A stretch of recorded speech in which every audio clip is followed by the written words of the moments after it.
Hello नमस्कार, आप देख रहे हैं के भारतीय न्यूज़ 24 चले डालते हैं आज दिन भर की छोटी बड़ी खबरों पर नजर। इस वक्त की बड़ी खबर निकल के आ रही। गुजरात विधानसभा चुनाव के पहले फेज के लिए गुरुवार 1 दिसंबर को मतदान खत्म हो गया था। इस बीच पीएम नरेंद्र मोदी का अहमदाबाद में रोड शो चल रहा है। 54 किलोमीटर लंबा पीएम मोदी का ये रोड शो देर शाम तक चलेगा और 14 विधानसभा क्षेत्रों से गुजरेगा। पीएम मोदी का ये अब तक का सबसे बड़ा चुनावी रोड शो है। इसे पुष्पांजलि यात्रा नाम दिया गया है। इस रोड शो में पीएम मोदी अहमदाबाद की 13 और गांधीनगर की 8 सीट कवर करेंगे।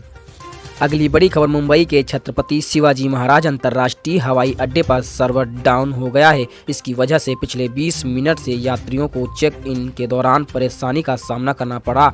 जबकि निर्धारित उड़ान बुक की जाती है तो हवाई अड्डे पर चेक इन के लिए भीड़ होती है। हवाई अड्डे ने कहा कि हवाई अड्डा प्रशासन इस तकनीकी समस्या को हल करने के लिए पूरी तरह से काम कर रहा है और कहा जा रहा है कि सेवा जल्द ही शुरू हो जाएगी। लोग हुए काफ़ी परेशान।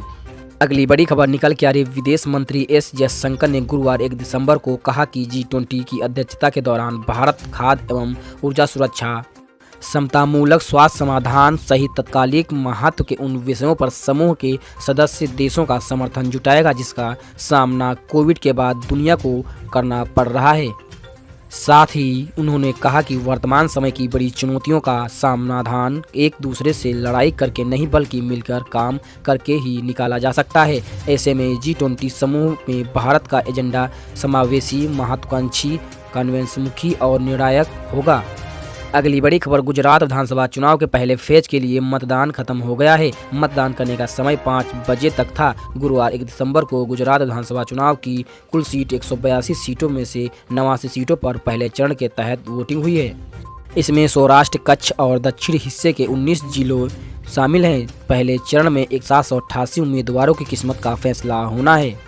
अगली बड़ी खबर, उत्तराखंड में चल रहे भारत अमेरिका संयुक्त सैन्य अभ्यास पर चीन के विरोध को लेकर विदेश मंत्रालय ने जवाब दिया है। मंत्रालय के प्रवक्ता अरविंद बागची ने कहा, भारत किसके साथ मिलिट्री एक्सरसाइज करेगा यह उसका अपना मामला है। चीन अपने समझौते का खुद उल्लंघन करता है। हमारा अमेरिका के साथ संबंध है जिसको लेकर कोई वीटो नहीं कर सकता। चीन के बुधवार 1 दिसंबर को कहा था कि वह वास्तविक नियंत्रण रेखा LAC के पास भारत अमेरिका के जॉइंट मिलिट्री एक्सरसाइज का विरोध करता है और यह नई दिल्ली और बीजिंग के लिए हस्ताक्षरित 2 सीमा समझौतों की भावना का उल्लंघन है।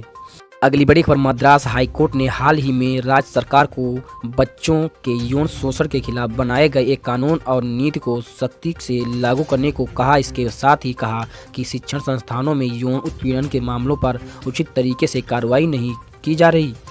अगली बड़ी खबर, भारतीय क्रिकेट कंट्रोल बोर्ड 3 सदस्यों वाली क्रिकेट सलाहकार समिति का चयन किया है। इसमें टीम इंडिया के पूर्व खिलाड़ी अशोक मल्होत्रा को भी चुना गया है। उनके साथ साथ जतिन परांजे और सुलक्षण नाइक को भी शामिल किया गया है। अशोक के साथ साथ सुलक्षण और जतिन भी टीम इंडिया के लिए क्रिकेट खेल चुके हैं। हालांकि इन तीनों का इंटरनेशनल करियर ज़्यादा लंबा नहीं रहा है।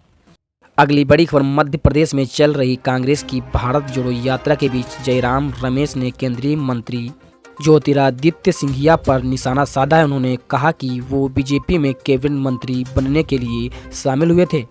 अगली बड़ी खबर, भारत दुनिया का नया शिरोमणि बनने की राह पर है। दुनिया की 5वीं सबसे बड़ी अर्थव्यवस्था भारत हाल के वर्षों में बड़ी वैश्विक शक्ति के रूप में उभरा है। वो बिना किसी लाट लपेटे के वैश्विक जिम्मेदारियों को निभाने के लिए भी पूरी तरह से तैयार है। भारत में हर बड़े मुद्दे पर वैश्विक बिखराव को सामूहिक सहयोग में बदलने की क्षमता है। अगले 1 साल तक भारत दुनिया के सबसे ताकतवर आर्थिक समूह G20 की अनुयायी करेगा। अगली बड़ी खबर, भीम आर्मी प्रमुख चंद्रशेखर आजाद ने रामपुर विधानसभा क्षेत्र में 5 दिसंबर को होने वाले उपचुनाव के लिए समाजवादी पार्टी के उम्मीदवार के समर्थन में गुरुवार को चुनाव प्रचार किया है। इस दौरान उन्होंने कहा कि चुनाव के दौरान आधिकारिक मशीनरी का दुरुपयोग किया जाता है। सरकारी मशीनरी के दुरुपयोग के खिलाफ चुप्पी चुनाव लोकतंत्र और संविधान को कमजोर किया जा रहा है। इसी तरह की देश दुनिया भर की खबरों से अपडेट रहने के लिए हमारे चैनल को अभी सब्सक्राइब करें। वीडियो को लाइक, शेयर, कमेंट करना ना भूलें।